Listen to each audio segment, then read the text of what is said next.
Today we're going to look at the idea of an improper fraction. When I see this word improper right here, I kind of think of something that is improper would be something that was not proper, so kind of maybe bad in the opinion of some people. So look at this picture right here. This I kind of think of, well, that's like a regular old fraction. Maybe I would call it a proper fraction because this denominator right here, I see that there's 4 parts, right? And then this numerator just talks about the 3 parts that are shaded. But when we're talking about an improper fraction, it's not just that one pizza or that one pie. Now, when we look at this improper fraction, something's weird because all of a sudden I'm saying like I ate 7 out of the 6 pieces. Like, how is that even possible to eat 7 out of 6 pieces when you only have 6? You can't eat 7, right? So what we do for an improper fraction, it's kind of like when you have your one pizza here with the 6 different pieces, right? So we know that this pizza has 6 different slices, and then we're kind of hungry, so we want even one more piece right here. Now, this denominator didn't change at all. There's still 6 pieces in this whole pizza right here, but I had one more 6th, okay? Because this pizza is also divided up into 6. So now I have had 7 out of the 6 pieces. It can get a little confusing. When we were working on mixed numbers, we would say that we had 1 and 1/6 of the pizza. 1 and 1/6. Let's take a look here. Let's do some shading here. Let's say that we'll kind of switch our mind over to dessert now and do some pies, okay? So this right here would be 3/3 or 1 whole pie, right? Then if we shaded another whole pie, that's another 3/3 or 1 whole.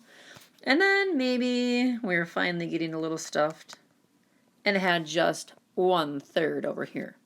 So there's 2 different ways that we can write that. We can write that as, well, here's a whole and here's a whole, and then there's a part right here, right?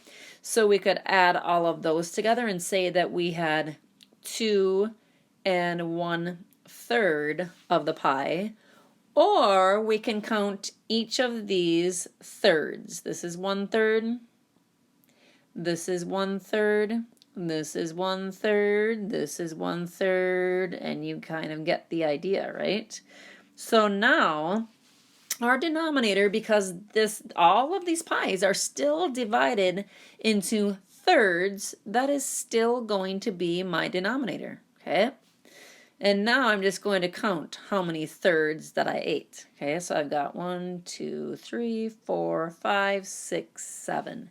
So I could say either that I had 2 and 1/3 pies, or I could say that I had 7/3. So here we have a mixed number, and here we have an improper fraction. Okay, so let's do one again.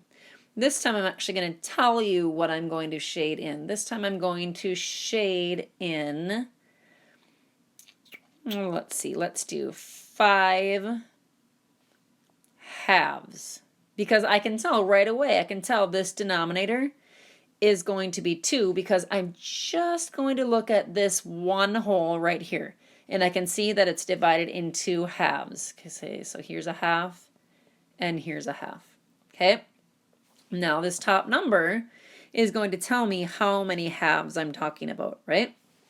So 5 halves would look like 1, 2, 3, 4, 5. So we could write it as 5 halves, or We could also say the exact same thing. We could say that 5/2 is the same as 1, 2 wholes, right? And another half. So we can say that 5/2 equals 2.5. One more and then you can give it a try on your own. So here are my stars. The very first thing I'm going to do is decide just in this one whole star how many parts there are. Okay, so I have 1, 2, 3, 4, 5. They're divided up into 5 parts. That's going to be my denominator. Now, if I shade some of these parts in, there's 1, 2, 3, 4, 5, 6, 7, 8, 9, 10, 11, 12. So I could say that I shaded 12/5. That's going to be my improper fraction, okay? Or I could look at it as a mixed number. I could look at one whole star here, one whole star here, and a little bit more, 1/5 and 2/5. So I see 2 wholes, and then I see 2 out of the 5 pieces. Okay, so that's mixed and improper fractions.